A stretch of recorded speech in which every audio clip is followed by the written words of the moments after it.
Good morning বন্ধুরা, আজ বৃহস্পতিবার আর আমি আমার ব্লগিংটা শুরু করছি সকাল 9টা থেকে। তা এখন আমি দেখলেই তো চা করলাম, তা এখন আমি চা খাবো। আর সকাল সকাল শঙ্করকে দিয়ে দিয়েছিলাম হচ্ছে করলার জুস করলা না উচ্ছের জুস।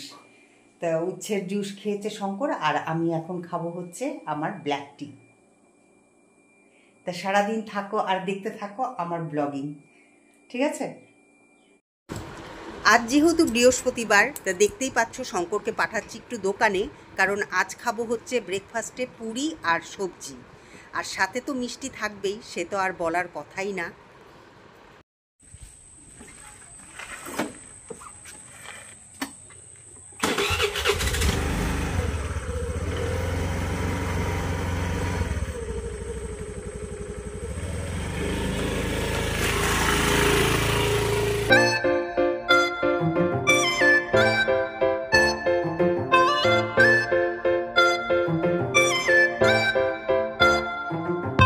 জাস্ট এক্ষুনি ব্রেকফাস্ট করলাম, সে তো তোমরা দেখলেই।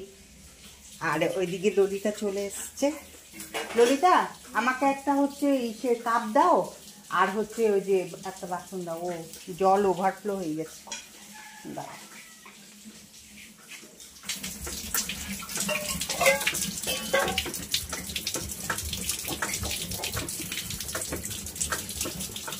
জলটা ওভারফ্লো হয়ে গেছে, বন্ধ করে দিলাম। আমাকে এই বাটিটা নিয়ে এই বাটি ছাঁকনি চা করব, তুমি আমি চা খাবো। এটা দাও, এই কাপটা দাও, আর ওই ছাঁকনি দাও, এই ছাঁকনিটা। হ্যাঁ,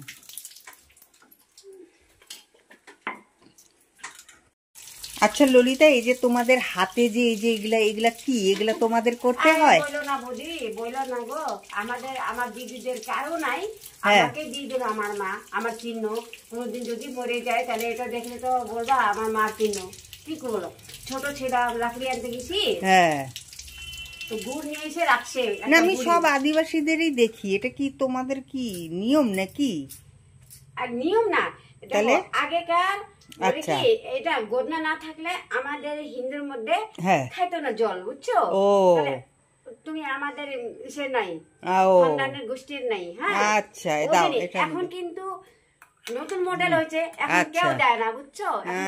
বাবা এগুলো করতে বটি অনেক টাকা লাগিয়েছে।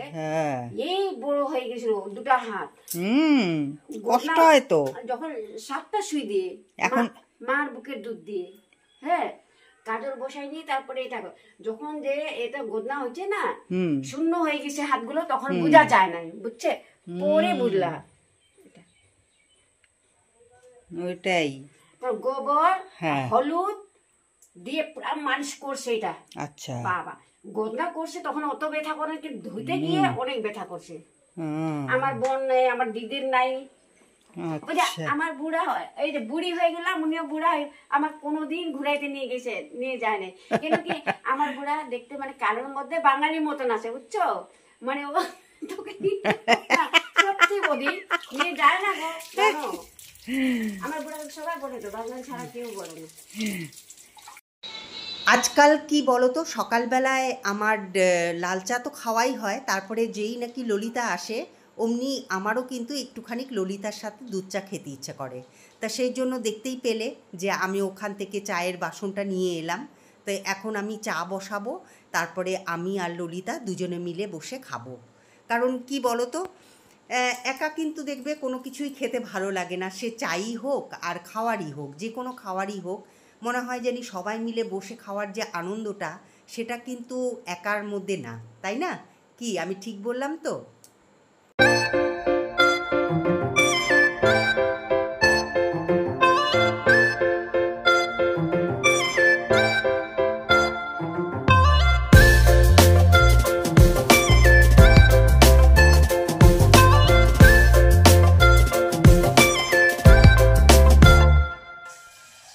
মিক্সিতে বেটে নিলাম পোস্ত, আর এদিকে পটলগুলোকে ভালো করে ছুলে নিচ্ছি।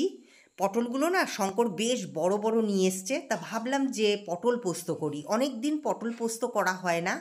তা যাই হোক, এরপরেই দেখবে যে আমি কড়াই বসিয়ে দিয়েছি, এই যে দেখতেই পাচ্ছ, তার মধ্যে তেলও দিয়ে দিলাম। আর তোমরা প্রত্যেকেই জানো পটল পোস্ত করতে, তবে আমি একটুখানি বলে দিই আমি কিভাবে করলাম। পটলগুলো ভালো মতন চিড়ে নিয়েছি, গোটাই দিয়েছি, কিন্তু দুপাশ থেকে চিড়ে নিয়েছি যাতে পটলগুলো খেতে আমার মুখে থেকে না আসে। তা যাই হোক, এগুলোর মধ্যে আমি নুন আর হলুদ মাখিয়ে তারপরে তেলের মধ্যে ভালো করে ভেজে নিচ্ছি। এখন খুব সুন্দর করে ভেজে নিচ্ছি যাতে একটু নরম নরম হয়। আর দেখবে পটল পোস্ত কিন্তু একটু নরম নরম খেতে বেশ ভালো লাগে। তো আমি একটু ভুল করেছিলাম, এখন আমি এর মধ্যে দিয়ে দিলাম কালো জিরে।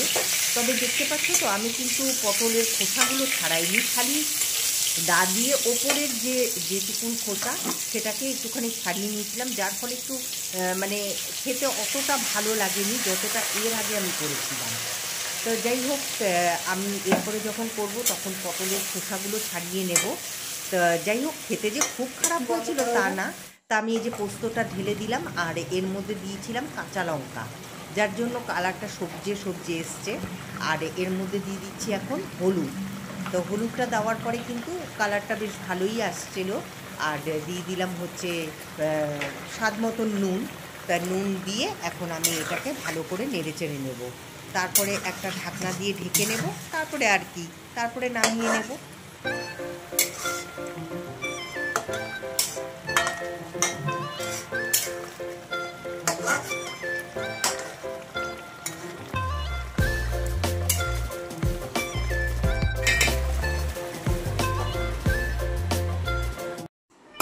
পাবদা মাছ দিয়ে খাচ্ছে। হ্যাঁ, এটা হচ্ছে আমার এই যে মহারানীর ভাত। দেখো এই যে অস্থির হয়ে গেছে খাওয়ার জন্য। আমরা কি দিয়ে খাচ্ছি? আমরা খাবো ডিম ঝোল ভাত, আর ও খাচ্ছে পাবদা মাছের ঝোল ভাত। এই দেখো,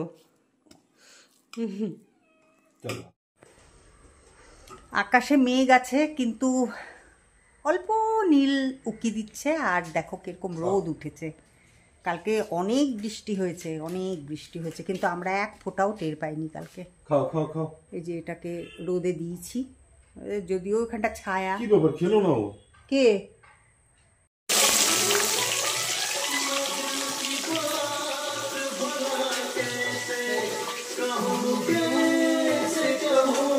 তোমরা তো জানোই শঙ্কর খুব ভালো কিন্তু ডিমের ঝোল করতে পারে। তা সেই জন্য শঙ্কর নিজের থেকেই আগ্রহ করে বলল যে সমু, তুমি আমাকে সব কিছু জোগাড় করে দাও, আমি তোমাকে আজকে ডিমের ঝোল করে খাওয়াচ্ছি। তা দেখতেই পাচ্ছ ডিমগুলো খুব ভালো করে ভেজে নিল, আর তেলের মধ্যে দিয়ে দিল হচ্ছে গোটা জিরে। আর এদিকে গান করছে, আর এদিকে দেখো এই যে আমি মশলা সব ডিমের যা মশলা লাগে, পেঁয়াজ রসুন আদা সব আমি মিক্সিতে পিষে দিয়ে রেখে দিয়েছি, সেটাই ও ঢেলে দিল। আর এদিকে সেই আনন্দে কিন্তু গান করছে, আর কি বলবো, মহা আনন্দে ডিমের ঝোল বানাচ্ছে। আর খেতে যা টেস্টি হয়েছিল বন্ধুরা, তোমাদের কি বলবো। পরে আমি তোমাদেরকে বলবো যে তোমরা যদি মানে কেউ কোনো দিন আমার এই বাড়িতে আসো, তাহলে পরে বলবে না যে মাছ বা মাংস করে খাওয়াও, বলবে শঙ্করের হাতের ডিমের ঝোল খাবো।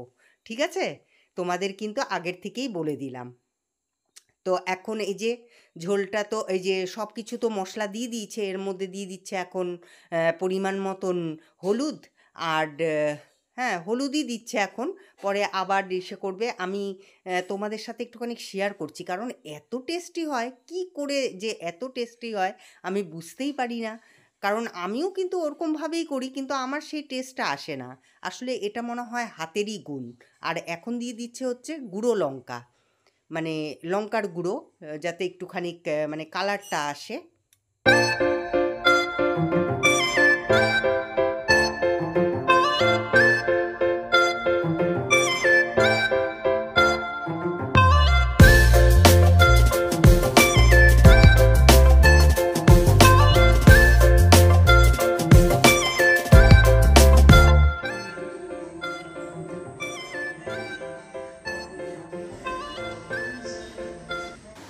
তা আমি একটু বাইরে থেকে ঘুরে এলাম, তো তোমরা তো দেখলেই সেটা। তাই এদিকে কিন্তু মশলাটাও কষে গেছে, খুব ভালো মতন শঙ্কর কষিয়ে নিয়েছে। আর ওইদিকে দেখো টিভি চলছে, আর টিভিতে কি গান হচ্ছে বলো তো, তোমরা কি বুঝতে পারলে এটা কি গান? আর এই দেখো টপার টপ দিচ্ছে হচ্ছে ডিমগুলো, কি ভালোই যে লাগছে।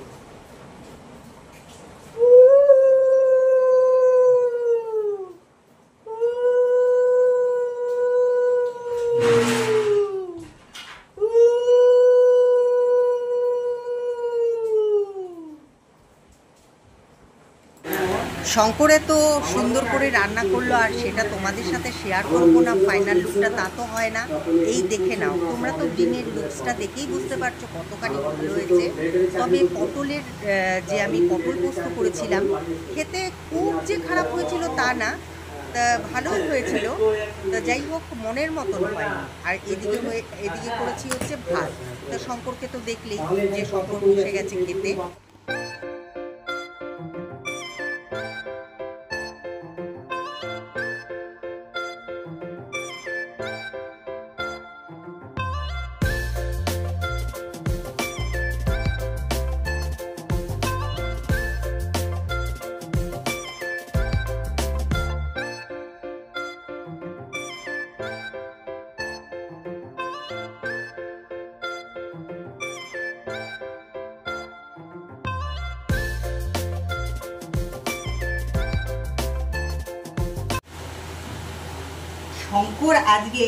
শঙ্কর আজকে বলে না, শঙ্কর যখনই নাকি ডিমের ঝোল বানায় এত মানে অপূর্ব টেস্ট হয়, আমি তোমাদেরকে কি বলবো।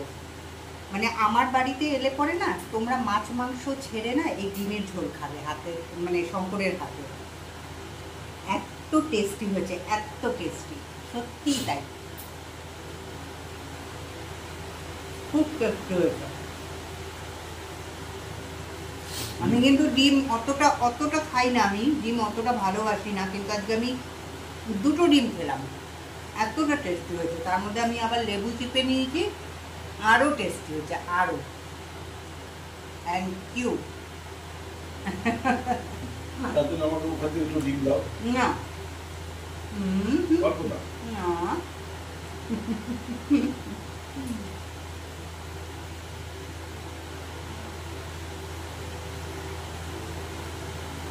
Thank you.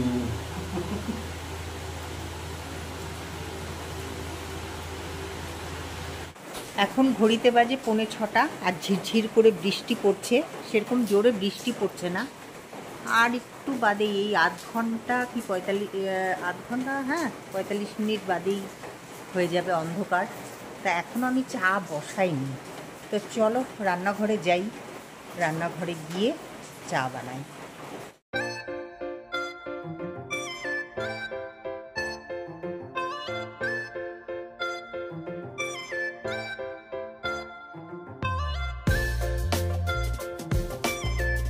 তোমাদের সাথে দেখা হয়েছিল সেই মানে বিকেলবেলা, তখন কটা 5:45 হবে, তারপরে মনে হয় আর তোমাদের সামনে আমি আর আসিনি। তো যাই হোক, অনেক, এখন কটা বাজে, এখন ঘড়িতে বাজে 10:30। তো এই যে জাস্ট আটা মাখলাম, আজকে আর মানে ভাত খাবো না, রুটি খাবো। মানে শঙ্কর তো প্রত্যেক দিনই রুটি খায়, কিন্তু কি বলে জানি, আমি হচ্ছে ভাত খাই।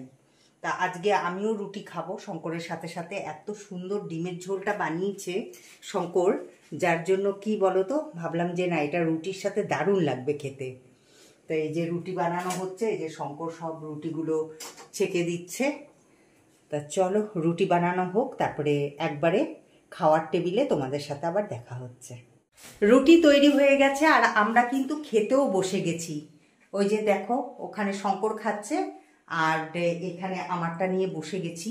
তা এখন আমি আর শঙ্কর দুজনে মিলে খাবো। আর কি, সারাদিন তো তোমাদের সাথেই কাটালাম আজকে।